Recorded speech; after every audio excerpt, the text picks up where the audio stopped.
And so one of the other instructors, he could tell I was struggling, and he goes, "Look, dude, you got this. I promise you, I would not okay you testing if you weren't going to do it." And it really drove home the point that there are times in life when you need to let other people believe in you enough that you're willing to do it. Mm-hmm. You need to listen to them. Mm-hmm. Get rid of your self-doubt and listen to somebody else. Right. And then it is a real sense of accomplishment after you do it.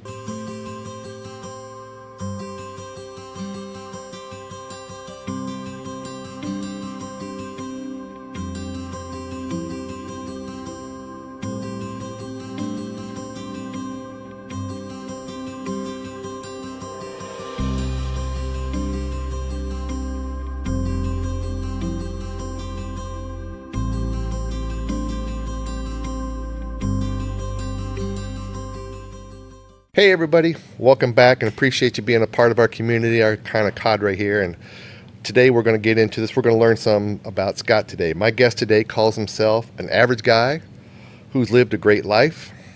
But when you hear his story, 48 states on a motorcycle, 5 published novels, a third-degree black belt, and a lifetime adventure, you'll see there's nothing average about it. So welcome, Scott. Thank you, Appreciate being Bob. I here. appreciate the opportunity to be here. Yeah, I'm looking way forward to this. And so when you say you're an average guy who lived a great life, what does that mean to you? I've never seen myself as extraordinary in any way. Okay. I just always considered myself very average. Right. But I've been fortunate to live a really good life. I've got a great family. I've got a wonderful wife. I've got 2 great kids. I've been unemployed the grand total of 1 week since I was 20 years old. Wow. So how can I complain about anything? Right, No, right. that didn't keep me from doing it. Don't get me wrong. I still do. Yeah. But when I look back on my life, there's really no other way to say it other than I've just had a great life. Yeah. Awesome. Well, I could understand that one. Looking back though, you've done so much in your life. The motorcycles, martial arts, the writing. What do you think fueled that curiosity or drive inside of you? Ooh, that is a really good question. I get 2 of those. I get 2 of those interviews, so that's one. Okay, well, if I can get through this one, I can make it through anything now, I think. I don't really know what fuels it other than I would consider myself a lifelong learner. And I think those adventures and just doing different things is an opportunity to learn. Right. And I try to take advantage of that. I'm sure I don't do it as to the full extent that I should. Right. But I try to do that, and I am a lifetime learner. I got my last degree starting at 50 years old, and people thought I was insane, and I agreed with them. I thought I was too. Wow. Okay. So 50. Okay. You don't get bored easily, do you? I think that's part of the problem. I do get bored easily, so it's like, Oh. I need to find something else. Get something else to get Yeah. up on. Yeah. Pretty cool. But that's what happens when you have friends who are professors at a university, and you know them, and they're like, "Oh, you would be great in this program. You Right. should just get your PhD with us." And I'm like, "How about we start with just the masters first?" Wow. So Okay. that's kind of how that started. Nice. Okay. Most people just watch a documentary, but you said, no, I'm going to take it 3 steps forward and even get the master's degree in it. That's pretty interesting. Yes. Were you always just so adventuresome, even as a growing up in Oklahoma?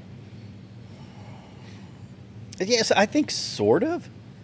And when you say adventurous, I'm not sure I would call it that. Yeah.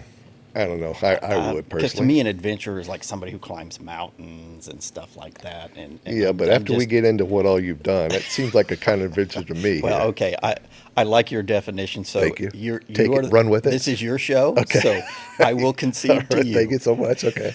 So you grew up in Oklahoma. Where were you born in Oklahoma? I was born in Oklahoma City at Okay. Deaconess Hospital. If All you right. know Deaconess Hospital, I No, think it's still but there. I know where Oklahoma City's at. So Okay. Give me half there. So yeah, we grew up there, and then when I was 10, maybe 11 years old, we moved out to Mustang. Okay. Yep. My dad had always wanted to be a farmer.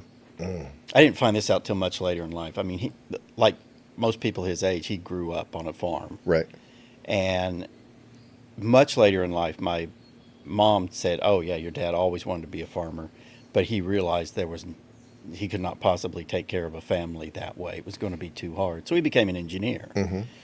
But he bought some land out by Mustang, which is just west of Oklahoma City, Right. and so that's really where we say we grew up was Mustang. What did he ever become the farmer? We had 5 acres, and oh gosh, we had a little bit of everything. He'd have always had a big garden. He had a green thumb. The guy could grow anything. Oh wow. I'm the opposite of that. You give me something, it's gonna die. It weathers. Yeah, Withers. it's gonna wither on the vine for sure. And we had cattle. We had a horse at one time. We didn't eat the horse, of course. Oh, that's good. Yes, I'm sure And the then horse appreciates that a lot. Yes, we had ducks and geese, sheep, and we ate all of it. I Oh, mean, wow. that's what you did. That's Right. what I grew Right. up doing. Was you raised animals to eat? Right. And did you raise like vegetables and that kind of stuff? Oh gosh, yeah, Yeah. yeah. When I was growing up, we had a small vegetation or garden, but we would have Wednesdays where we would have nothing but the vegetables that we grew. So like potatoes and cucumbers and all Oh. that kind of stuff. And that was the one thing, and I always look forward to that. I always have liked vegetables, but yeah.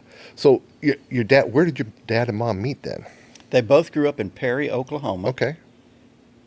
That's where my grandparents lived. Mm-hmm.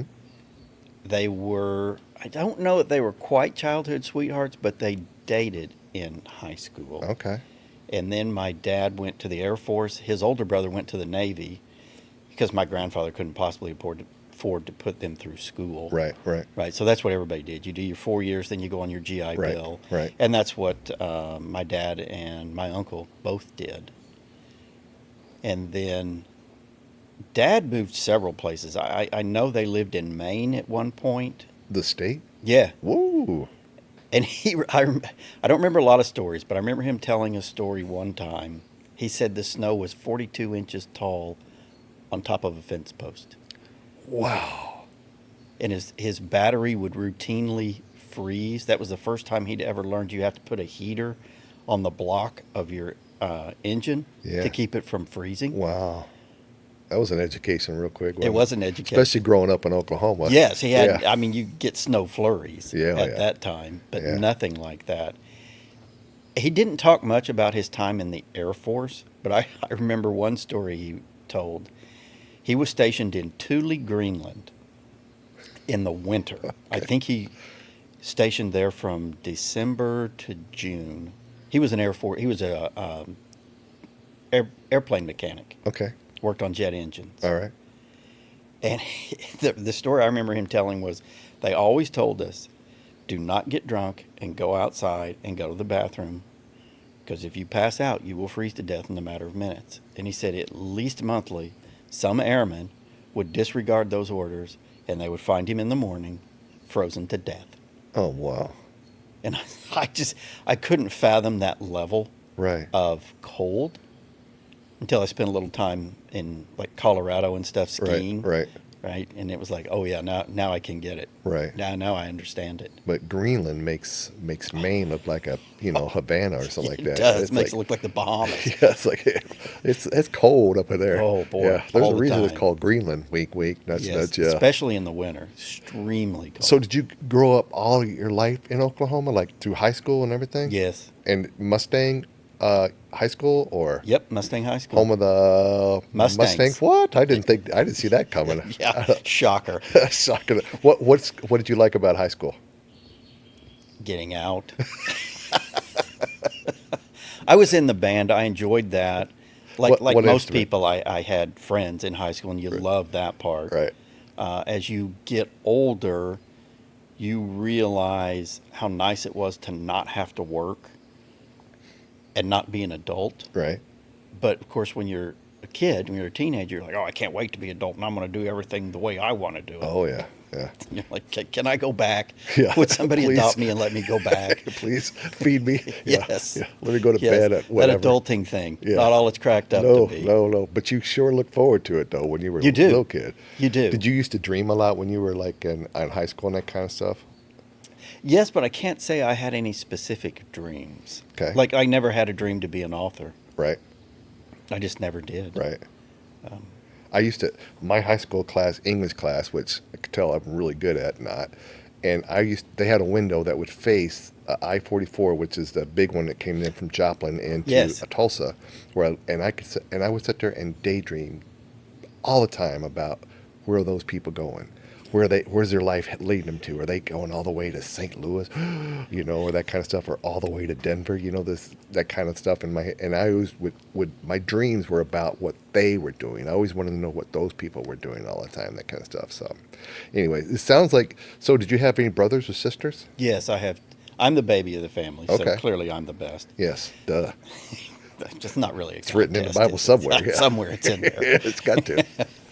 Yeah, and I've got two older brothers and an older sister. And my Okay. sister is, and Jan, if I get this wrong, I apologize. I think she's 6 years older. Okay.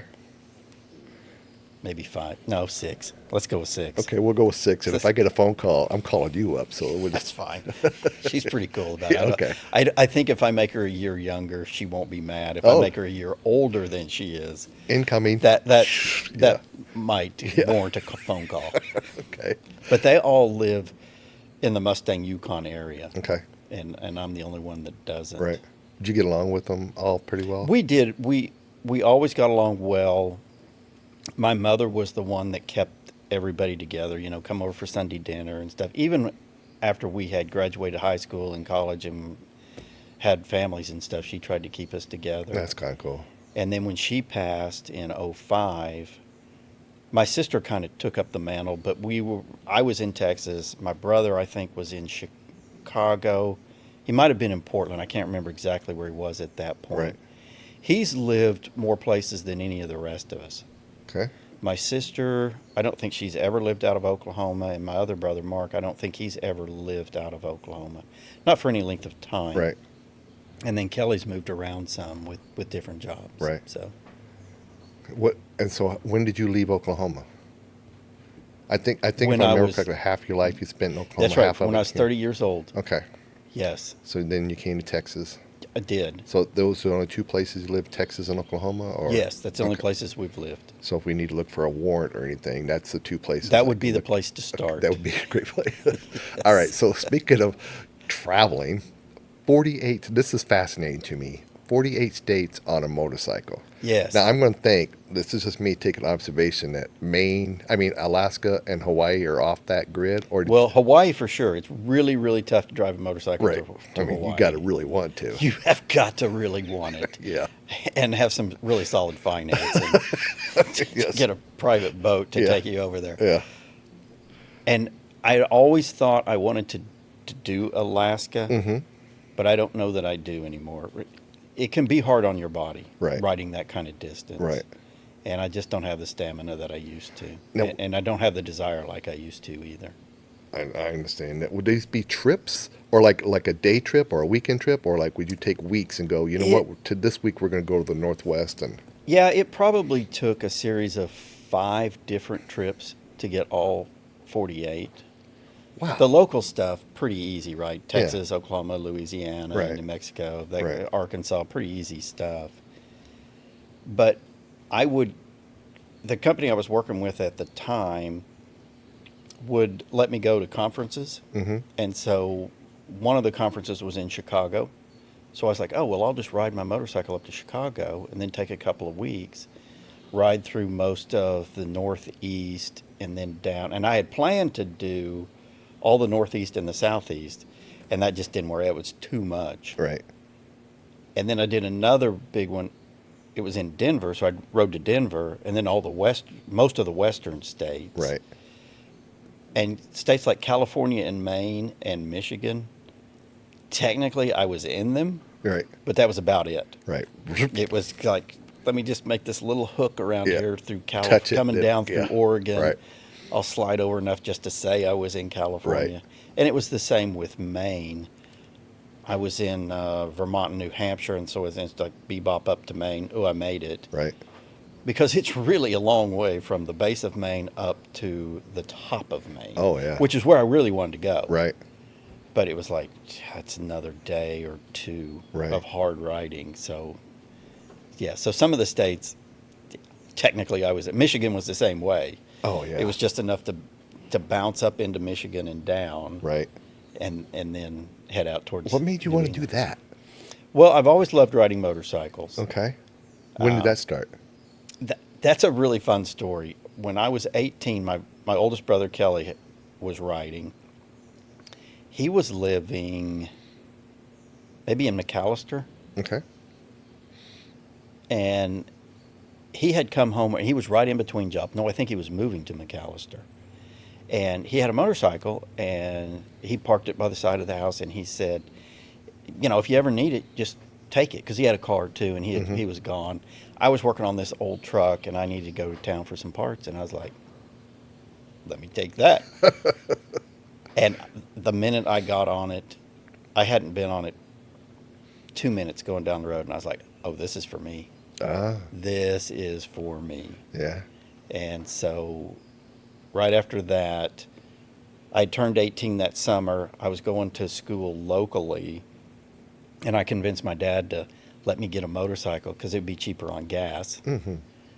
That was in the 80. I graduated in 1980, so this has been 1980, 1981. The Right. price of gas was like $2.50. What? Oh my gosh! Wow. Which at that time we thought was the end of the earth. Oh, yeah, we the did, yeah. Civilization has now crumbled. $2.50 now, and we're like, yes, this is awesome. It's a great week. Yes, Yeah. this is a really good one.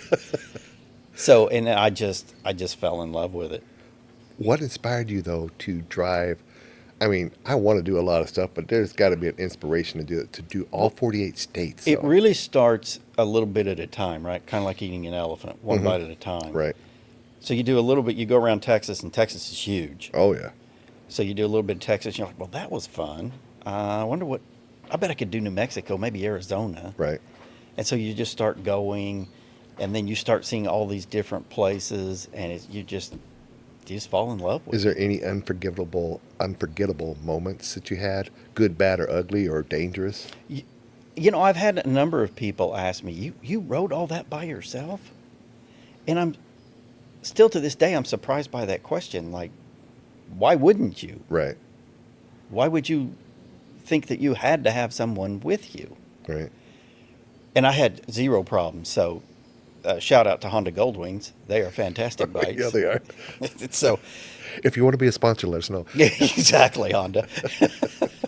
So, I didn't have any problems. But I was in Montana, and I was heading up to Idaho. Oh, yeah. And I was riding along the Continental Divide, and there's this river down here, and it's a pretty good sized river, and it's running pretty hard. Mm-hmm. And I'm on this road for, I don't know, 40 or 50 miles, literally by myself. I don't see anyone else, and it was awesome. So I'm just bebopping along, and I'm thinking, if I'm not paying attention and I launch right off into that river, they literally might never find me. But as I come up through the mountains and I see a little sign that says crossing the Continental Divide, and I noticed the river was running from west to east, and then as I got on the other side of the divide, that same river was going east to west. Mm-hmm. And I knew what the Continental Divide was. Right. But to see it like that, to see a river run two different directions, that has really stayed on my mind. Right. All these years later. Because it was just crazy. It was like, that's the same river, but now it's running the opposite direction. How's that possible? Right. Because that's where the continent divides. That's how that's possible. Did you take, I call them old roads, and I don't mean that, but one lane, 2 lane roads instead of the interstates? I know at times you took interstate. You had to. Because just for expediency's sake, to get somewhere. Right. But I tried to stay on like state highways and things of that Nice. nature as much as possible. Right. Primarily to avoid traffic, Right. but also just to be able to see more things. And what's going on? I remember coming back through Nevada, Highway 50, the loneliest highway in America. Yes. Mm-hmm. I was going through there, and the road dipped just a little bit, and I could see, and I thought, man, I can see a really long way. And so I started checking it on the odometer. 18 miles. Wow. I could see the same road. The curvature of the earth should keep that from happening. You shouldn't be able to see that No, far. sir. Yeah. And as I was going through there, and as you can imagine, I was not going slow. Right. No. I'm looking down this, we're going down through there, and I see something kind of in the road. And it's this elk cow, and she's just meandering across there.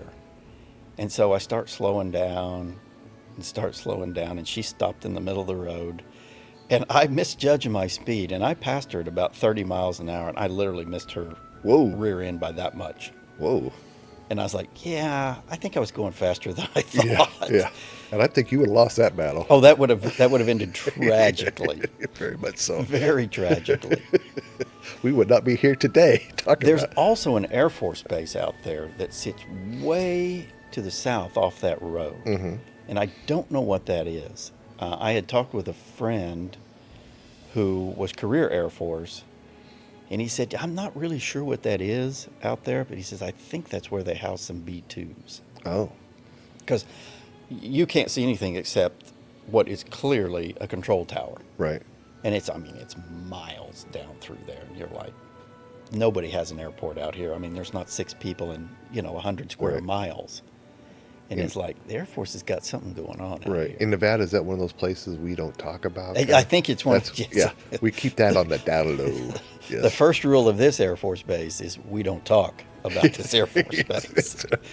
The first rule of Fight Club. I like it. If the road, though, because I love taking old roads. That's my whole. At one time, I had an atlas, and I would take a magic marker and mark all the places, every old road I've been on, because my goal was to see every old road. Yeah. Because you get to see the real lives of people or the real things. The diners. As my wife likes to say, we don't go and eat where normal people. We go where the locals would go because they know where the good stuff's at. Yeah, exactly. And I kind of always like that theory about life. But when you're on the old road and what do you think? If the road could talk, what would it say about you? Now, there's your second really, really That interesting is- question. wow. I have a feeling you've got a couple more in you. No, that's it. I spend it all right there. I don't know. That is an interesting way to phrase that question. It probably would just say, here's somebody out trying to enjoy life. Right. And you was. I was, yes. Right. Yes. Now, were you by yourself all this time? For the whole time. Oh. Yeah. And- My wife still kind of chastises me about that. But I don't think she realizes how hard it is to sit on a motorcycle for between 10 and 14 hours a day. Yeah. That's how tough. much time I was in the saddle. Wow. It was hard riding. Wow. Yeah, And- I'd imagine and- so. And it gets, if you don't love it, after about a day, you're like, whew, let me up. I'm I've outta had here. enough. Yeah, get me. Now, how did you listen to music or anything? Were you able to? Yes. Okay, good. 'Cause I was like, I would drive me crazy being that quiet. And I had some books on tape. Okay. That was back before Audible and Right, things like right, that. right. You could go. I used an iPod Classic, 40 yeah. gig. Yeah, yeah, Like, yeah. ooh, That was- gigantic. How would you listen to everything on You that? could have everything Yeah. on it, right? The world. And so I did that. Had headset speakers in the helmet.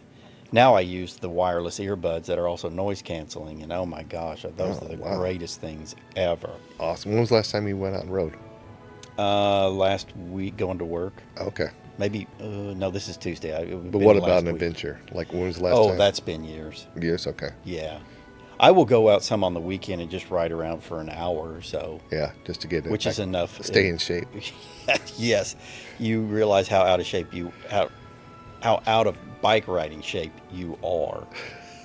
Your back hurts, your neck hurts. Oh. You're just like, really? I used to do this 10 and 12 hours for like 2 weeks. But you were younger. I was, yes, very much so. What do you think riding across America, though, teaches you about people and about life? Okay, so there's your third really Third good one question. already? And it's the same traveling the world. I think Brenda and I have been to maybe 12 foreign countries, Okay. 10 to 12.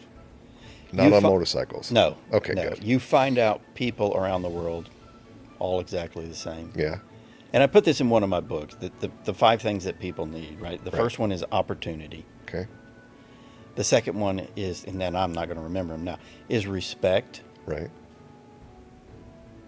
The third one is to be loved, someone else to love, and then just to be left alone. You don't need an oppressive government. You don't need an oppressive religion. You Right. just, and that's really all people want. They want to be productive. Was the one I left out there. People need to be productive, Right. and when they're given the opportunity to be productive, they're generally pretty happy, Right. and they are productive. Right. Now that takes a lot of different forms, right? For a lot of people, they would say, "Oh, if you don't have a job, you're not working, you don't have a business, blah blah blah, you're not being productive." But for an artist, being productive is creating their art. And for some people, that's a waste of time. Right. But for them, it is their life. That is how they're productive and how they're happy. Right. So I forgot what the question was now. Oh, that's all right. But I kind of But, got well, off. It was off- about basically it was about the road. What did that teach you? Yes, What and so learning you find about out people? that's really all anybody wants anywhere. An opportunity to be productive, a little respect for what they can do and what they have done, and then just to be left alone to do it. Do you think people that left alone, do they still need to be loved? Oh, absolutely. That's why I put that in. You need to be loved by somebody, and you need to love somebody. Got it it. needs to be both ways. Right. Yeah. That's fascinating. But just, you don't need an oppressive government or Right. an oppressive religion or an oppressive job or an Right. oppressive spouse or whatever. You just need that space and opportunity to be yourself and be productive. And it doesn't matter whether you're from Maine or you're from Montana. When I was in Montana, I love this, and I cannot believe Texas does not have this slogan. I was in Montana for business. This was later. And I saw on this mug, right, it's got the outline of the state of Montana, Right. and it says, "Montanans get shit done." Greatest state slogan in the history of state And slogans. it gives you a little pride. We there, get but, stuff yeah. done, man. And I was like, Texas, you really missed the ball. Yeah. We are like another country, but Yeah. All we have is- that is the best state slogan ever. We have all your exes. They live in Texas. but, Exactly. They get stuff done But up in Montana. Montanans get stuff done. I love that one. Yeah, I loved that. All right, so it's just not the open road, but it's also the skies? So when Yeah. I read that okay, so let's talk about that. You've flown, first of all, I don't even know what a powered parachute is. Okay, think of a three-wheeled go-kart Okay, with an aircraft engine and a 6-foot blade, okay. and then a giant parachute on top of it. So it's kind of like you're skydiving, Oh, okay. but those ram air chutes, the way you take off, you set it behind you, and then you start going forward. As it catches air, it creates lift. And up you go. It is wild. Where did this come from? And with envy, he says, where did this come from? There used to be a place, when we first lived in Wiley, there was a place just north of the lake, Princeton. Now this was Right. when Princeton was like a dot. Right. It's now a city. Like everything in North Yes, Texas. Yeah. but it was a dot. And there was a couple out there that flew powered parachutes. And a friend of ours said, "Hey, I went out and flew these powered parachutes. You guys got to do it. I think you'd love it." And we did. And the minute I took off in one, and you ride tandem with them, right? Right. It was just like the motorcycle. It was like, yeah, this is for me. This is for me. But you're way up there. Well, I mean, when I say they way have up a there. ceiling of 10,000 feet. Oh, that all? Which would be ridiculous to Yeah. fly one. Yeah. I would typically fly between 500 and 1,000 feet because you can see stuff. Right. Right. But you're not up high enough that you lose sight of where you are. Right. One year, and this was when the the Plano Balloon Fest was pretty small. Right. I got up early and I flew out over there, and it was just as the sun was coming up. And these balloons, of course, they're airing up. Looking down on top of the balloon, watching that huge flame inflate them, that was a sight that you just don't get to see everywhere. Huh. Seeing it from the top. Of course, I had Right. to circle around them, right? Because Yeah. they needed their airspace because they can't really control where they go. Right. But that was amazing. And you own one of these now. No. Okay. No, of course Okay. not. Like I said, I get bored easily. Oh, yeah. What And was so- that thing? Forgive and me. As the kids got older, and it became harder to find places to fly it, right? Because you really need an open field. Right. You can fly out of a small airport, but most of them don't like ultralight aircraft at an Right. airport, so Right. they won't let you fly. And So is yeah, that what this is called? A power? Is it ultralight? it's an ultra. Yeah, it falls in Okay. the ultralight class. And so, how So, many times have you done that in your lifetime? oh, It I sounds don't know how many countless. hours I logged on that. I was probably 40 or 50 flights. Oh, I probably wow. only had it a couple of years. What's the feeling like being up there, though? It is. I mean, it's like flying. It's. But I mean, a lot less protection. And Oh, there's no protection. and I the mean, it stewardess, literally is like do they this. give you free drinks or something like to walk through the You know, aisle? there is no No. service up there, See, which that's an attitude problem right there. yes, Yeah. that's something that needs to get corrected. Obviously, In Montana, they would have that. they done. would have that. That shit would get But done. it's basically think of this chair Okay. flying.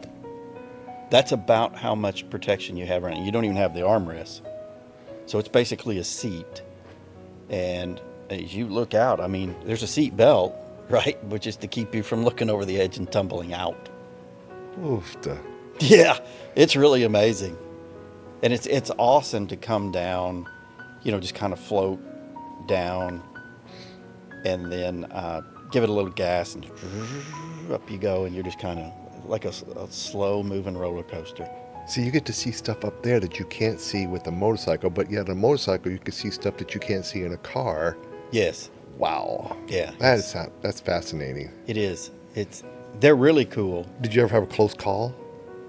I had one close call. It was a Sunday afternoon, and I was flying over by the lake. Now, ultralight aircraft is not supposed to fly over populated areas or over water, right? Because if it Right. crashes, you can drown. Right. Probably not what you want. Not a good So thing. I would fly over by Lake Lavon when the dam was still open, right? So this was pre 9/11. Okay. And the backside of that dam slopes way down. And I could come on that backside and be level with cars on the road. And I could literally look them in the eye like this. So I was doing that, which was really cool. Yeah. And then I got up and headed out towards Lavon.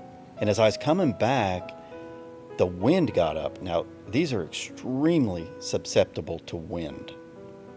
I mean, it's a parachute, right? Right. So it just blows you around and you can't get anywhere. So I ended up, I wouldn't call it a crash landing. Let's call it an emergency landing Oh, yes. in a We're field. cleaning that one up. Yeah, Okay. yeah. And it wasn't a crash. I mean, nothing crashed, Right. but it was like, I got to get out of the air Right. before I get blown out of the air. Wow. And so then I had to call Brent. We didn't have cell phones then. Or the cell phones, I think, were still the bag phones at that time. Oh yeah, I remember those. So I had to walk up to this convenience store, and fortunately, I had some coins in my pocket. Payphone, The there were dimes, still yeah. payphones. Yeah. I had to call my wife and go, "Yeah, can you get the trailer and come get me?" Where you at? I think Arkansas. But Yes, it's like, well, meet me up here, and then I'll take you to Yeah. where I'm at. So Oh wow. that was the closest. So you had a career out of managing risk, right? Yes. But clearly you're not afraid to take them at all. So how do you balance those two? It's really about understanding the risk. Okay. I'm not overly risk averse. In some things I am.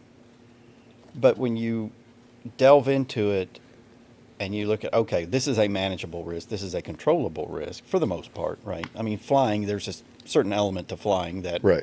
what goes up will come down. Eventually. Yes. Yeah. So you just kind of manage that. And it's the same way with motorcycles. If everybody would ride a motorcycle for even a month, everybody's driving would improve 1,000%. Oh, I would hope so. Because when you're on the motorcycle, you have to watch out for everyone. Right. Everyone else is the danger. You're not. Right. Unless you're an idiot, right? You're doing wheelies down the bush at 110 miles an hour. Right. Okay, you're just not long for this world. You earned that one. Yeah, that one's on you, pal. But you have to learn to really read other people's, essentially it's body language. Right. And if you'll pay attention to cars, you can figure out exactly what they're going to do before they do it. You can see people starting to move their head around and go, he's coming over into this lane. Right. You know, you see Without him the pick up their blinker? phone and you go, well, he's going to slow down. Right. He's going to wander, right? And Right. so you just watch out for that. So you've talked about a balance in your life, which makes me bring up the next one that you've, balanced in your life, which is Taekwondo. So how did that get started? That's Did you like that segue though? That I went that from was balance. that was good. Yeah, That was thought pretty that good. one on my own. That Yeah. was pretty Yeah, good. that's pretty good. When Shane, my son, he's the oldest, was, I don't know, 10, 9 or 10. I was kind of looking for something for us to do together. He didn't really like baseball or football, and so I was looking for something for us to do together, and I noticed that the YMCA had a Taekwondo program. I said, "Would you be interested in trying that with me?" Mm-hmm. And he goes, "Yeah, I'll do that." And so we did that for a little bit, and he was okay at it. And then one day it just clicked for him. I mean, it was like somebody turned a switch on for this kid, and Mm-hmm. his style was great. His focus was great. His concentration was great. He won numerous contests and stuff Awesome. in it. And so I kept going with him on that, and then he tested for his black belt, Mm-hmm. and he got that. And then I was like, should I quit? Should I keep going? And he's like, no, you should keep going. So it's kind of cool and then Brenda did the same thing. She got Brenda, into your it. wife.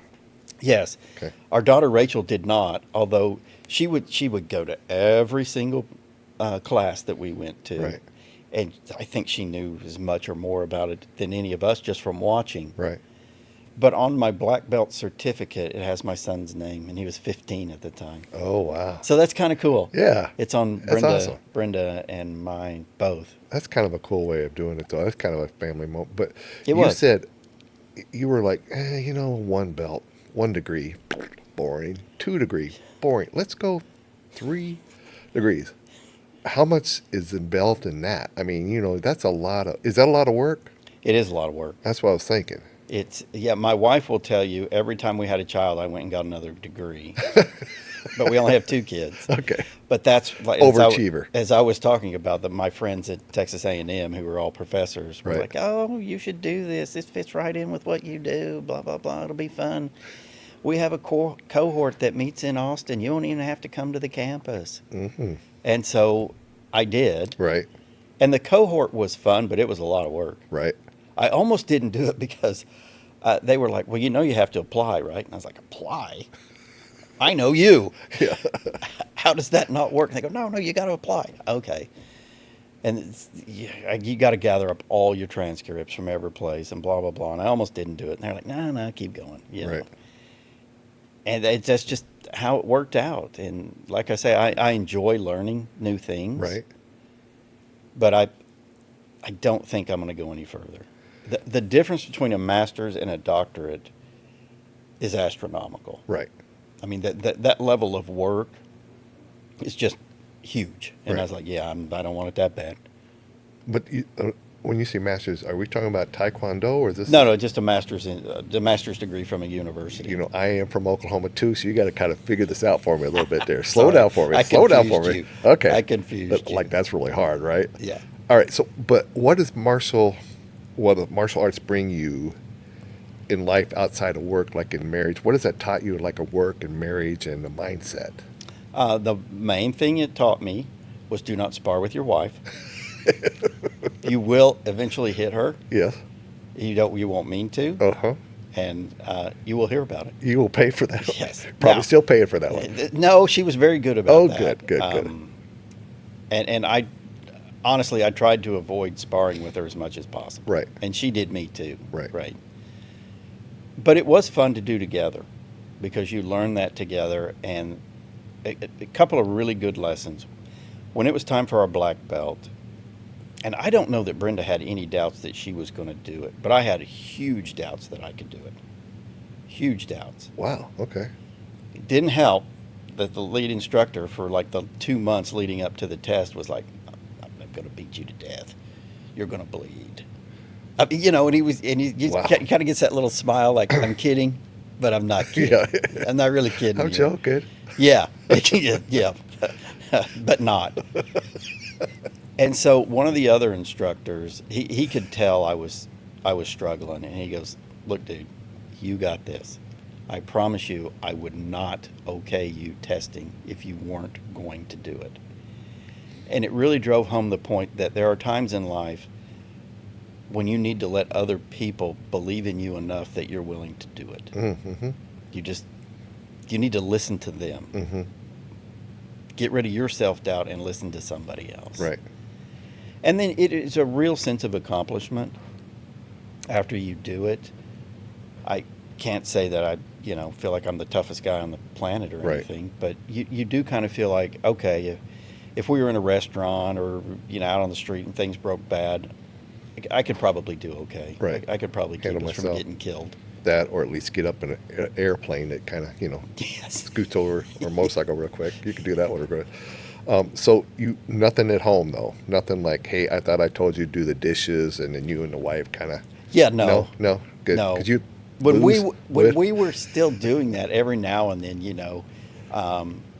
she would she'd catch me and she'd like do a side kick to the head that wouldn't hit. Right. But it just It lets enough you to know go, it. yeah, I can still do this. Yeah. But we haven't done that in decades. Wow, So that's probably a good thing. that is a good thing. It's How old probably are you just- again? 63. 63. Yeah.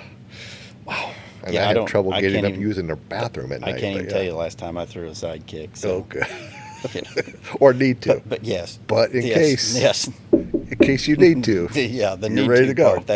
That's the best part. Speaking of challenges, though, you built an incredible professional career as well. So you worked full time since you were 20 years old. You said you had 1 week off, if I remember correctly. Yes, and the only reason I had that, and I'm still a little bitter about this. I Okay. shouldn't be. You should, but So I left it. We had moved back to Oklahoma Okay. for a job that I thought was going to be perfect. I mean, the job description looked like it was written off my resume. Right. Everything they wanted, I had done. I'd done that. I'd done that. Right. So it looked like the perfect job. Too good to be true? Yeah, too good to be true. And and it didn't work out. And so I had found another job which brought us back here, and I told my boss, I said, well, this is my 2 weeks' notice. And he goes, okay, well, good luck. He said, normally we take people out of the field, so today's your last day.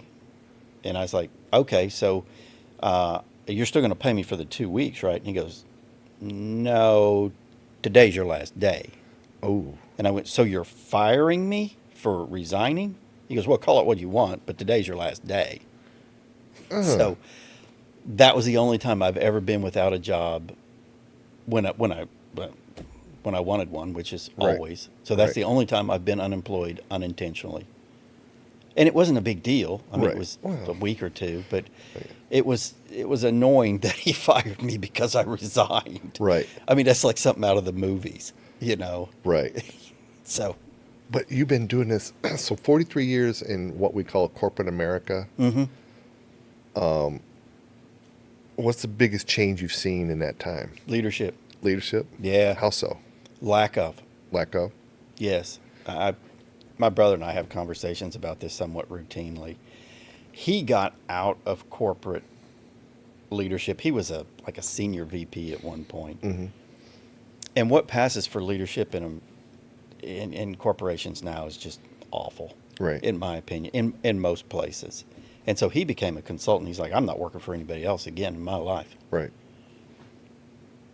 And it's just that lack of leadership, of understanding where the organization needs to go and articulating that and sticking to it. Mm-hmm. There's just not much of that out there. Like a vision, and then Not necessarily even a vision, but just not making these knee-jerk reactions to minor things. You know, they'll go, oh my gosh, this happened. We got to change all these policies. No, this was just somebody being an idiot. right, Get rid of them. right. Just get rid of them. They deserve to be fired. So how? We don't have to change the corporation because one person screwed up. Oh, wait. There's So just no agree. reason for that. Right. But And how that did those is it. people become managers then, or the people that oversaw? You know, that's. I think that's your fourth grade That- question. that was 5. I already had Okay, one- 5. okay, You're keeping that's- track. yeah, That's yeah. good. I have no idea. And that again speaks to leadership. Right. How did you put these people with this kind of mindset and attitude in a position to lead other people? It just, you had to have known they weren't good for the Right. job. You had to. Sometimes I've heard, and I believe that sometimes they screw up. You know, they're such a bad person. They said, well, we can't fire them because that would look bad on me. Just give them a Yeah, promotion. the Peter principle. Right. And Promote it's them to to the keep point where they're just completely over their head. right.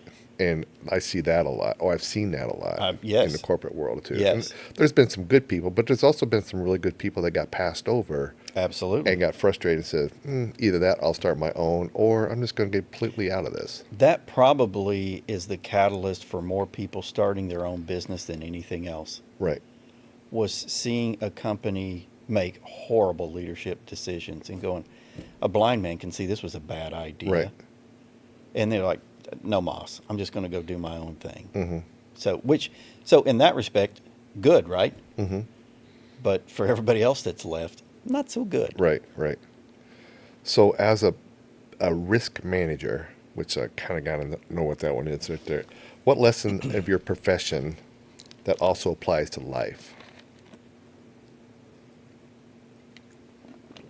That is, there's a lot to unpack with that one. The first rule of risk management is don't risk a lot for a little. Okay. And I think that's just a good thing in life to do, Mm-hmm. is kind of try to look beyond the immediate. A fun story that I have with my daughter, she went to University of Houston and she was in a sorority. Her first or second year there, we're at a parents' day, a dad's day, something like that, and we're at a ball game, a baseball game, Okay. University of Houston versus LSU. I don't know why I remember we were playing LSU. The dads and the daughters are sitting up there, and one of the daughters is kind of running around. She goes, "Hey, do any of you dads want to buy a beer for some of us girls?" And I went, "Contributing to the delinquency of a minor? I don't think so." 3 different girls turned and looked at me and went, "That's where she gets it." Oh, that's good though. I was so proud of my daughter. Yeah. She's trying to keep these knuckleheads from doing stupid things. Right. Right. And so I was very, very proud of her. And those for that. knuckleheads now are in CEOs of corporations. Yeah, It sounds like who knows? Evidently, they're making those kind of decisions. Yes. So, you've earned 2 master's degree and 3 college degrees total. Right. What kept you chasing knowledge then? I really struggled with higher education when I got out of high school. You Were asked you me good what in I high- liked about were high you school. good in high school? Getting out. Oh, yeah. I was good in high school, but I didn't really apply myself. Gotcha. Looking back, Right. I should have been able to earn a full ride to just about anywhere. Right. And I didn't earn a scholarship to anywhere Right. because I just wasn't in the learning mode. And so I started working full time at 20. And then I'd do a little bit of school, and I would stop doing school, and then I'd do a little bit more. And I had a teacher one time say to me, "You should probably find a way to enjoy learning." And that really changed my life. I like that. And I was like, "You're right, I should." And I did. I prayed What on was it. And what was it? What made it fun? I don't know exactly what enjoyable? changed for me, but that sentence from her, that statement from her, I think it just really made sense to me at that point. Was like, why can't you enjoy learning? Why Right. can't you enjoy going to college and actually just learning stuff? Right. When you started at 20? What was your first full-time job? My first full-time job was with Oklahoma Gas and Electric. Oh, okay. I had worked a couple of summers there. They used some summer interns. I mean, it's grunt work, right? Right. We worked the grounds and this and that, whatever they wanted us to Right. do. But they paid pretty good for what Oh, you yeah. did. And when I decided not to go back to school, one of the guys I had been working for, one of the supervisors I was working for, said, "You'd be a good hand. Let me see what I can do." And so he got me a job, and I worked in the meter department. So all the different meters, and they're way more sophisticated now. We worked on those, changed them in and out, did field work, and this job was a field work, and that fit me well. Mm-hmm. I wasn't big on being in an office, Right. and so I was out in the field, and I did that for 10 years. Oh. And really the only reason I left was I'd finished my degree in safety. An opportunity came open in the safety department, and they passed me over. And I was like, okay, That's what you think of me. Right. So I'm going to go find a job in safety. And then that's what I've done, safety and risk management since then. So Show them. yeah, I guess. Yeah. I don't know. What motivated I you to do can't that, say though? that they're sad that I left, and I know I'm not sad that I left. So What motivated you to do that, though? to Is there a find some- motivation that when somebody says, well, we pass you over, and you said, well, I'll show you. What motivates that part? What's that part of motivation in you? I think it's just a matter of I've worked towards this. The opportunity that you have fits me perfectly. Mm-hmm. And if you don't want me for that, if I'm not the kind of person that I want to hang around people that don't want to be around me. Right, right, I don't want to live around people that don't want to live around me. right. That sort of thing. And it's like, okay, you don't want to be around me? That's cool. I'll find somebody that does. Right. Because you're not going to go anywhere. Right. You're just going to be frustrated. You're always going to be thinking, what if? Right. Instead of, let me go find my own path. 3 degrees, 2 masters and 1 degree. Where at and what? So, University of Central Oklahoma. Now, this is interesting. Every time I've graduated from a school or was in the process of graduating, they changed the name of the college. What? Yeah, every single time, all 3 times. All right, I'm listening. So, University of Central Oklahoma was Central State Yeah. in Oklahoma for, 100 years. Yes. The year I graduated, they changed it to University of Central Oklahoma. Okay. Anything to get rid of you. I like guess that. so. Yeah, okay. My next degree was from, Oh, what was that degree in? that was a Bachelor of Science in Industrial Safety. Okay. My next degree was from what's now Amberton University. It was Amber University when I started. It's in Garland. It's a private school. It's Okay. actually an offshoot of, I don't remember, Abilene Christian. Okay, gotcha. It was an offshoot. It started as the Dallas branch of Abilene Christian. Okay. And then Abilene said, yeah, we're not financing that anymore. So they just started their own college and university there. So they changed it to Amberton the year I left. It messes everybody up, but I like it. So then I go to Texas A&M. I'm like, well, they're not changing their name. Well, I was started in the School of Rural Public Health Right. and graduated from the School of Public Health. They dropped the rural. The rural part. Yeah. So Makes us look stupid. So I don't know what the deal was on that, but they changed the name. So they kept the streak alive. So if you want a school to change their name, just have me enroll. There's gonna be a lot of They'll be people like, asking yeah, you not to that's go. enough of that. We've got School to change officials, the don't name. come here, please. Yes. I like that. What advice would you give someone who's just starting their career today?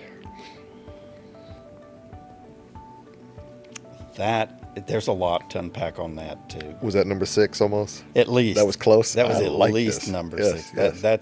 That's an impactful question.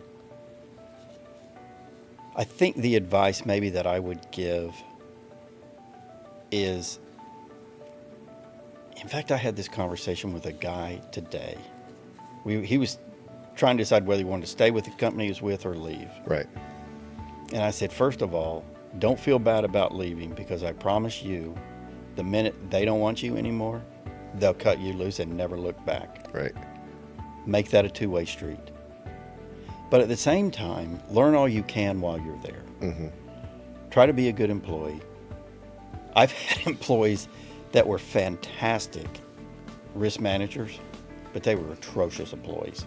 Mm-hmm. And I've had people who were fantastic employees who really weren't that good at being a risk manager, but they were a good employee. Right. And it's tough to find that combination of both. But learn all you can from them. Mm-hmm. Recognize when your value has been used up there, Mm-hmm. and it will be at some point. Right. You'll get passed over for a promotion. They'll go, yeah, what you bring to the table is no longer what we're looking for. Right. And don't be afraid to move along and do what's best for you. Nice. I like that. My grandparents used to tell me, when I first started, my grandfather told me, oh, you got a job with OG&E. You just keep your head down. They'll take care of you. Because that was the world he lived in. Right. That is absolutely not the world now. Right. It is not at all. Well, it was And so it was a necessary. tough lesson to learn along the way Right. of how the world's changing. But that was necessary at that time. It was. to serve. I mean, we came off the Dust Bowl and we came off Depression. Yes. And then World War II, so it was a little tough to kind of. It was. We have to do this. And loyalty to an organization, whether you were a good employee or a bad employee, loyalty to that organization was highly valued. Right. More so than what you brought to the table. The loyalty piece was extremely valued.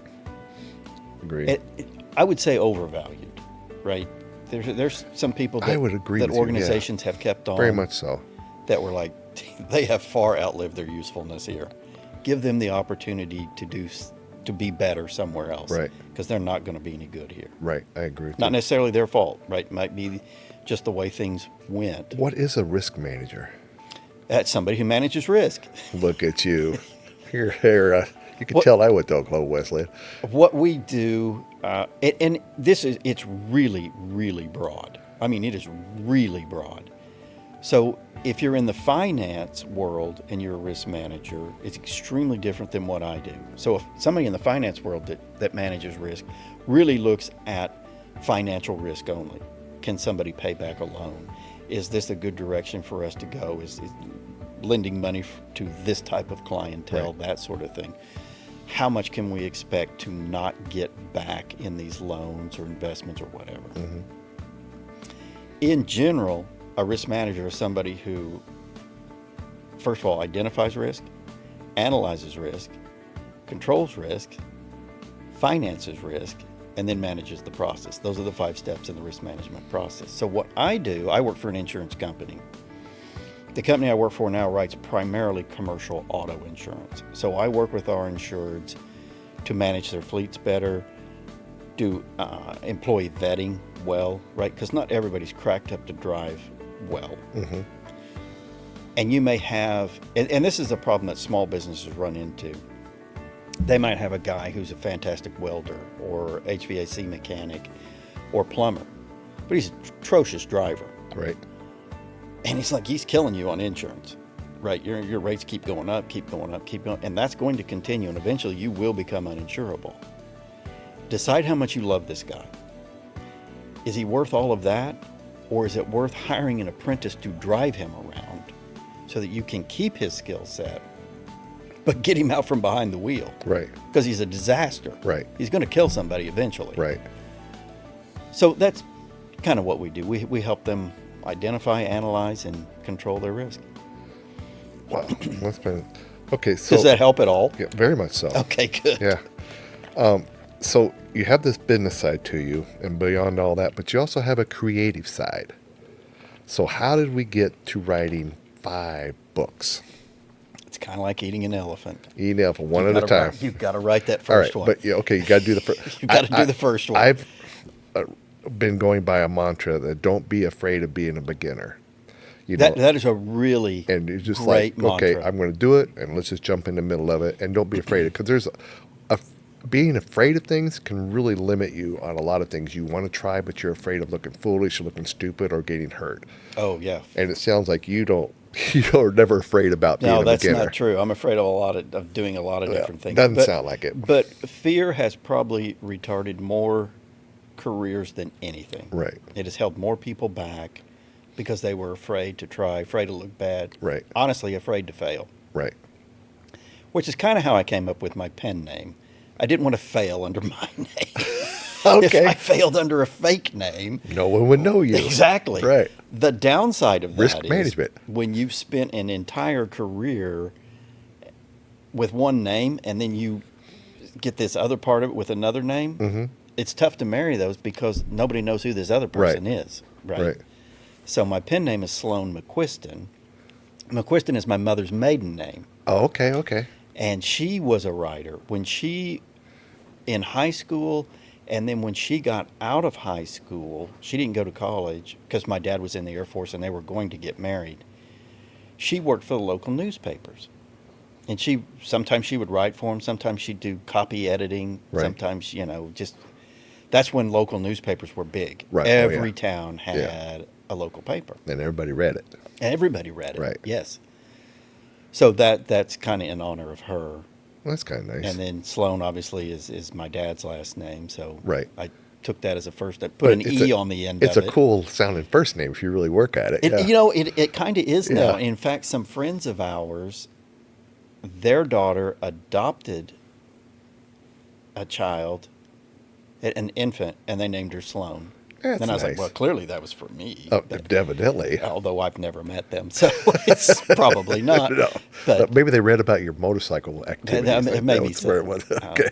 So you've published 5 novels. Are they what are biographies, fiction, nonfiction, They're history? just general fiction. Okay. Yeah, they would. The first one came about. I just had this idea for a book, and it kind of rattled around in my head, and then I finally decided, yeah, I think I'm going to start writing it. And it's the story of 99-year-old and a 5-year-old. So the 5-year-old is the step grandchild to the 99-year-old. And it's the old man's pretty much his last chance to tell some of his life stories. Right. He's told some of these to his kids and other people, and they're like, yeah, whatever, you know. Right. And a 5-year-old, I picked a 5-year-old because they'll believe anything, True. right? And so Right. when he's telling the stories to the 5-year-old, he's like, okay, that's cool, Grandpa. Never questioning whether they were real. And a couple of the stories are fairly outrageous, Right. but they happened, right? Right. Within the confines of a fiction book. Right.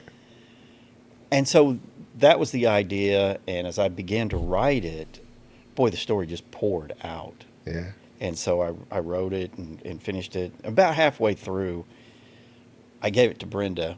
It's terrifying Oh, to yeah. give your work to, especially somebody whose opinion you care that much about. Right. And she read it and she went, "This is pretty good." And I was like, "Oh, awesome!" Right. So I finished it, and she goes, "Oh, I really like that. How are you going to get it published?" And I was like, "Published? What are you talking about? Right. I just wanted to write it."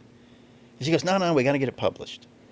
And I knew one other person who had published a book, and so I asked her, and she goes, "Oh, I'm self-published." She goes, "I have a publishing consultant.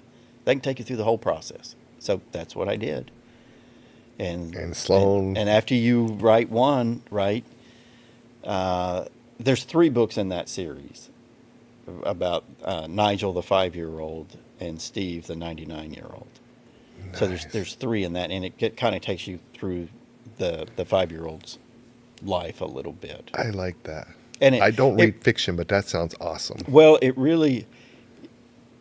good fiction is believable. Right. I get you. Okay. And so I think everything in the story is believable. And many of the stories in there are real. Like, I tell this one story. The main character, Steve, at 65, his wife has passed away, and his kids are grown. So he's like, whatever. He buys a boat, and he's just like going to sail away. He ends up meeting his second wife, and that's how he becomes gets in with the step grandchild. And they meet a couple down in the Bahamas who have never been anywhere. They've never left the state of Arkansas. And this is a true story because this happened with Brenda and I when we were in the Bahamas. Okay. We met this couple. He worked for a grocery store. He won a trip to the Bahamas. They had literally, neither of them had left the state of Arkansas in their life. And so we're having dinner with them one night, and she goes, "How do they get the cows over here? This is an island." I said, "Oh, they bring them over in a sling under a helicopter." And she went, "Wow, really?" And I went, "No, bring them on a boat, just like." So I put that in the book, Yeah. as just kind of a joke. Right. But there's a lot of little stories like that are true. Some of your adventures, yeah. And Yeah, things and other people's adventures right. as well. So I like that. I think that lends some credibility to it. Right. I mean, most people they're not going to care whether those stories are true, but they'll go, "Well, that seems plausible at least." Right. Right. I like that.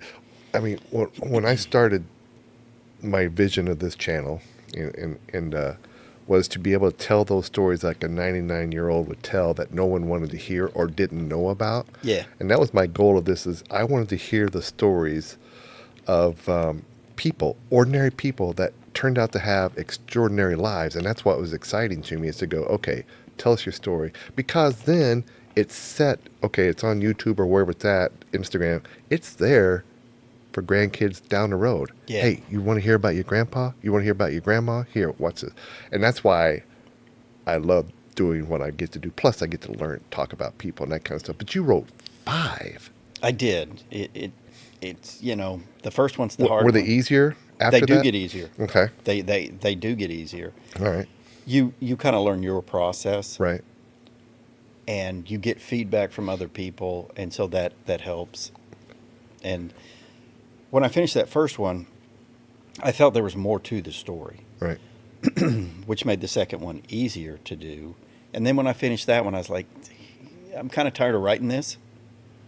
So that's when I wrote The Risk Manager. And that's my favorite book of all of them. Because now that one has some real stories in it, things that happened in my life. That's a fiction So as well. It is. Quote, It's, unquote. yes. Yeah. Yes. It's kind of the story. Is that under the Sloan Yeah, name still? they're all Okay. under the same Sloan Okay. McQuiston.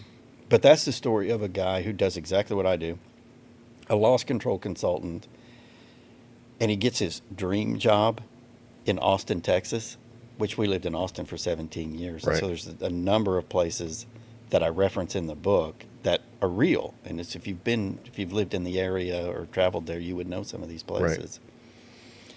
And his boss gets selected to run for governor. So you bring in the Texas politics there, and Right. you find out why the current governor isn't going to run again. Right. It's pretty unsavory. Right. That's chapter 1. So if you can get past chapter 1, you're going to love it. Yeah. You might not. You might not like it after Right. you read first. You go, yeah, maybe this isn't for me. But it's the story of his boss being a sociopath, figuring out a way to distinguish himself in the political arena. He's known in the business arena, but he's not really known in the political arena. So he convinces some redneck Texas secessionists. So you get the whole gamut here. Oh yeah. To bomb his manufacturing facility because they have one Department of Defense contract, and he calls it domestic terrorism. Well, he knows who did it, Right. so it doesn't take him long to lead the authorities to them. But in the meantime, now he's got national publicity because it's domestic terrorism. So now everybody knows him. He's the one that leads them to the people. And of course, those people get killed, so they can't rat him out. Right. But there is one guy left that does know. He was kind of the one that facilitated the rednecks. And in the process, he throws the main character, Rock Cartwright. I just love that name. It is a cool name. Rock Cartwright. Yeah. Throws him under the bus for not having enough security at the facility that got bombed. And so the mainstream media just vilifies this poor guy, right? And he can't get a job, and he's on the outs. And so basically the second half of the book is how are these two guys going to take down a sitting governor? Nice. So you get Texas politics. Right. You get actually some pretty good risk management lessons in there. You get a whole bunch of, you get some Texas history. You get some Austin local places. So It's really my favorite book. are these available on Amazon. Amazon?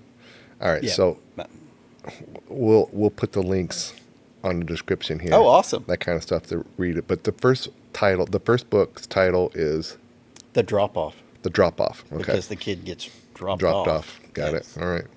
I like it that you make it easy for us Oklahoma people to figure that one out. I like that a lot. Not a lot of imagination And there. your last book is called what? The last book is called Hopelessly Human. We Hopelessly haven't talked about Human. that one yet. All right. That one is an apocalyptic book that the government decides they need to claw back some of the power they got during COVID Right. because, people are like, COVID, who cares now? Right. And in typical government fashion, they way overshoot the mark, right? So they want to create a slightly more virulent form of COVID. So they cross it with the norovirus, which is wildly communicable. Mm-hmm. And they end up killing about 99% of the population. Yikes. So it's really the story of what would it be like if basically 99% of the population just disappears. All the technology is there. What would people be like? How would they take care of themselves? And mostly, how would they treat each other? And the answer is horribly. Evidently. Horribly. Yeah. So that was a fun book to write. It's the longest one I've ever written. Yeah, I think it's 600 pages. How do you find time to do all this with all the other stuff you do or done? It's interesting. Most writers will say, "Oh, you got to write every day." I don't. I write when the mood hits me, and when it hits me, then you can write a lot. Right. You can get a lot done. So just writing in the evenings and that sort of thing. Weekends, I get a lot more writing done in the winter. Oh, yeah. Because it's like, well, I don't want to go outside, so Right. I'll sit here and do this, and Of course. especially when football season's over. Oh, yeah. Yeah. Yeah, because Understand. Saturdays I can watch a lot of Yeah. college I football. understand that. You need to be in Maine, though, to write, because that way you're really stuck right where you're Yes, at. You got that nothing else might to do. be a bit too much for me. I'm That just might throwing it be. out there. Just Okay, throwing I it like out there. I like it. What's one lesson writing has taught you about people or yourself? Everybody has a story. I've talked with several people who've written books. A couple of them have said, "I would have never done this had you not have done it first." That's awesome. Now, I don't know if they're just being kind Right. or if they really mean it. Right. But either way, Yeah. it's a compliment. But they all have stories to tell too. Right. And you said it earlier. Everybody's got a story. Mm-hmm. And if you dig deep enough, there's a lot of meaning in those stories. Oh, yeah. Sometimes it's pain, sometimes it's not. Right. Sometimes it's success. Right. But everybody's got a story. I'm not like I said, I only read biographies and or nonfiction, but yours sound very interesting, and I might, especially if it has a hint of what's real to me, Yes. like history and that kind of stuff. I'll give that a try. That sounded cool. And again, we're going to put those links underneath so people can at least. Fantastic. That would be great. I look forward to that one. I'd love for you to generate some sales for me. Oh, so we could do what we could do, right? Okay, there we go. All right, you clearly live with intention, though. What's one of your biggest role has been, though? One of your biggest roles has been a husband and a father. So, what are you most proud of as a dad or a husband? Well, as a father, but your children. Right. I have two wonderful children. Right, I mean, everybody says that, right, but I truly mean it. And because both of them are very independent people, they take care of themselves. But they're still kind enough to call mom and dad once a week. So we appreciate that. And who do they learn that from? Mom or the dad? I don't know. Probably Brenda. All right, But I don't know. right, I would say both of them are closer to Brenda than they are me. But maybe not. I don't, it's hard Right. to say. But they Gotcha. call mom. right. They Well, don't call dad. When they call dad, it's, hey, how do I fix this or Right. whatever, which is fine. I've got no problem Right. with that. enjoy that a little bit. But yeah, when they call Brenda, we both get on the phone with them and Right. and talk. So, That's nice. but they take care of themselves. They're both college educated. They did great in college. Nice. We've literally had no problem with either of them. That's ever. awesome. Yeah. And yeah. So they're just wonderful. And so So, what did you learn from your parents that you use as a parenting? some good and some bad. Some stuff I would never do, and some stuff I'm going to make sure I did. Yeah, that and kind of maybe stuff. not as much never do, but maybe do in lesser amounts. Gotcha. My mom made a comment to me when we first had Shane. She goes, "You're a really good dad." Of course, what do you expect your mother to tell you? Right. But she said, "You get on the floor and you play with him and you interact with him." And she said, "Your dad never did that. That's just not the kind of person he is." And so I hold no animosity towards that at all. That's just who he was. And that was, as much as anything, that was a generational thing. Very much Dads so. didn't do that. Right. And so I tried to be a little more interactive with the kids. And so I would say I learned that. And then from my mom, just trying to, keep a relationship with them, which is, especially in the teenage years, is tougher. Mm-hmm.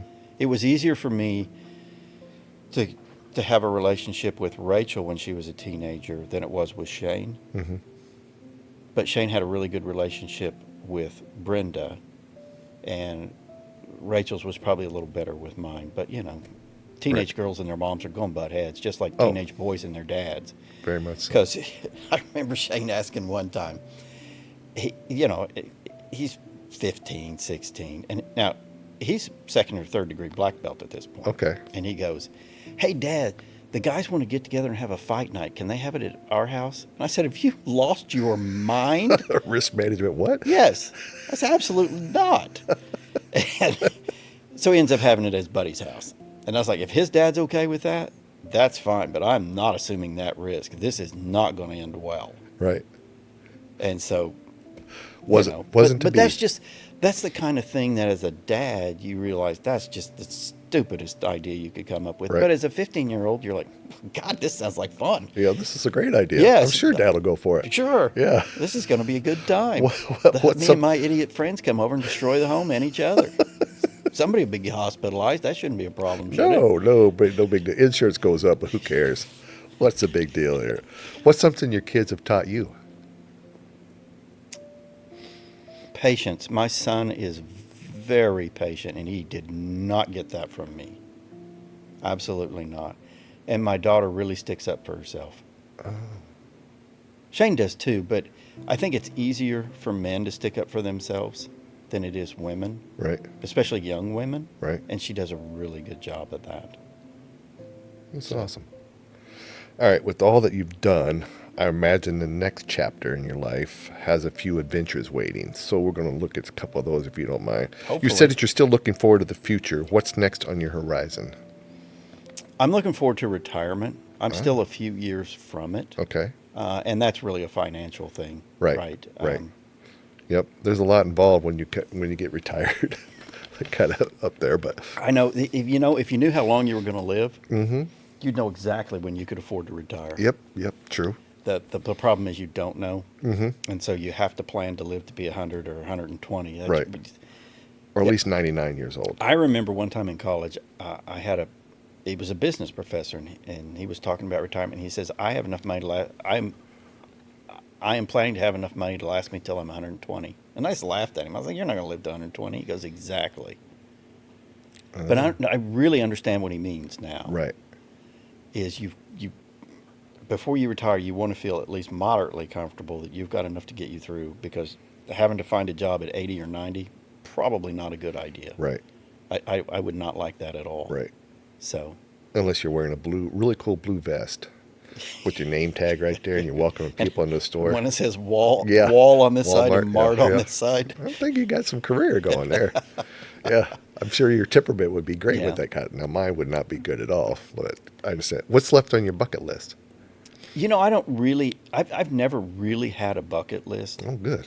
It's just different things I'd like to do. Brenda and I really want to go to Australia, but if we're going to be in a plane that long, we're going to stay for a while. Oh, yeah. And that's just not really conducive when you're working. Right. That would be a retirement type thing. We want to continue to snow ski. We love to snow ski. Okay. It's a lot of fun. There was something that didn't come up in the conversation. Oh, Yeah. do you snow ski? No, not at all. Okay. You God, talk about adventure. You talk we- about broken legs. Or, Oh, we just love it. I mean, we really do. We don't. Brenda does not ski nearly as hard as she used to, and I'm starting not to ski as hard. right. Because of the age thing. Yeah, Or the motorcycle, and or the- all the other stuff you've and the done. hitting the ground thing. It kind of hurts. That does hurt. Tuck and roll. Yes, that can be tough to do with those boots on. Let me tell Oh, you. boy. Flying, things flying around. Yeah, but I do love going fast. Oh, yeah. Oh Well, my it sounds gosh, like I it. love that. I love going down a snow ski at 40, 45 miles an hour. Going Hair down that flying hill. in the wind. Oh, well, I've got the helmet on now. Yeah, okay. I'm Otherwise, smart enough to wear the yeah, helmet now. Yeah, or you could be like It me and have no hair. Yeah, it took a few smacks to the old melon to go, wow, a helmet might be a really good idea. But yeah, we always wear a helmet. And the interesting thing about a helmet, the best thing, it keeps your head warm. That Yeah, is true. it's amazing how much warmer you stay with a helmet on. That's true. Yeah. Good point. And then, because you're going to hit the ground. And cushion, too. Yes. Yeah, Yeah. that really helps. What's the best place you've been to snow ski at? Ooh. Okay, now, I may get in trouble for this answer. On our 10th anniversary, Brenda and I went to Lake Tahoe. So we Okay. flew into Reno, and then we went over and skied at Lake Tahoe. on the way back, there was this place, and I think it's called Mount Rose. I don't even remember. But every Wednesday was Ladies' Day, and women skied for free. And all the flight attendants from Reno, Sacramento, Seattle, San Francisco, they'd all fly in there for the day. So we were skiing, and wildly, I got separated from my wife. I don't know how that happened. And so I'm skiing with all these gorgeous flight attendants, and it's like, this is pretty awesome. Yeah, that's a good life. Yeah, and I think my lift ticket was like $10, and it was just like, this is the life. This Right. is heaven right here. Right. This is it. The weather was perfect. Right. But we only went there one time. We usually ski yeah, shockingly. I don't know how that happened. We usually ski at Wolf Creek, and Okay. it's what we really like about it is there's no housing there, so it keeps a lot of people away Right. because you have just to come in you and have ski. to drive to there every Right. single day, and a lot of people don't like to do that, and Right. I understand why. I mean, it's awesome to have the ski in, ski out, where you just walk out and get on the slope. And, Right. Yeah, it's pretty awesome. Yeah. Ain't cheap. Yeah. But it's awesome. So we really like that because it maintains that family attitude. Right. And they have a very strong senior ski program. At 80 at Wolf Creek, you ski for free. So we're hoping to make it There you go. where we can ski for free there. That's on that bucket list. right Yeah, there. okay, so there you go. you go. There you go. Okay, when people look back on your life someday, what do you hope they'll say about you? This is a question that I struggle with because people usually couch that with, what do you want your legacy to be? Right. And my answer is, I don't care. Right. You know why I don't care? Why? Because I'm dead. Ah. So the way you phrased that is a little better. What I would hope people would look back and see was an average guy trying to live a good life. An ordinary guy, you said. Just right? ordinary guy, Right. okay. Just an Start ordinary over. guy, just trying to live a good life. And it sounds like you've already Maybe had help a great life. a person or two along the way if I can, Yeah. and yeah, that's about it. Okay, then what is your definition of a great life? I think any time that you can, for the most part, I have a friend that told me this one time. He said, you just got to make sure the good days outweigh the bad days. And it's a simple thing, but it really is a great philosophy for life. Because there's going to be bad days. You just try and make sure the bad days outweigh them. I think when you can stay productive, you've got somebody to love and somebody to love you. That's a pretty good life. Because productive is going to change over your lifestyle, right? When you're 20, productive is, going out with your friends and this and that. And when you're in your 60s, productive is, what are my kids up to? Right. What do you want to do this weekend, Brenda? You want to take the boat out? Do you want to go somewhere? Do you want to go see some friends? Do you want to go see family? Blah, blah, blah. Right? Being healthy, obviously part of that. But I don't think having a great life means you have to be a best-selling author. You have to have played in the World Series and got the walk-off home run. Right. Although that would be pretty cool. That would be awesome. But I don't think that has to define a great life. I think just being productive and progressing your way through and trying to learn something new each day. I like that. That's really good. All right, you've shown us that an average life can be anything but ordinary. And thanks for sharing your story. I knew I was looking forward to this one, and it's more than I mean, I really enjoyed this one. Oh, I'm glad. And it's proof that living fully doesn't take fame or fortune or courage, or it just takes curiosity, a little courage in there, and a heart to do that. I think curiosity's I think you hit on something right there. Right. Number 7? Yeah, at least maybe right. number 10. I don't know. Slow me down. I've lost Yeah, track. But yeah. curiosity, that is a great way to put that. Stay curious and don't be afraid to be a beginner. I love that. I love that you said that. Like, That is a really great thing. Don't be afraid to be a beginner. Even if you're 60, 70, 80 years old, right? Learn Right. something new if you can, don't worry about what other people think or whether you fail at it or whether you're any good. Right. Do you enjoy it? Then do more of it. If you don't enjoy it, stop doing that. Absolutely. This was awesome. I look forward to it. We'll share your links again Okay. below on that one. It is really good. This is the reason we do this. I would love for people to subscribe to our network, kind of help the numbers. That kind Sure. of helps us. That's how we do it. But but more than that, I don't care if you share it with other people. You Yeah. know, and your story alone would be great to say, I would like to share this with somebody that knows exactly where that place was in Montana that you went across to Idaho, or somebody that did. This was a great story, and I really appreciate you being here, and I really look forward to more stories of yours and that kind of stuff. But so if you like this episode, like, subscribe, and we'll see you next time on My Dash Story. That was awesome. Thank you, Bob.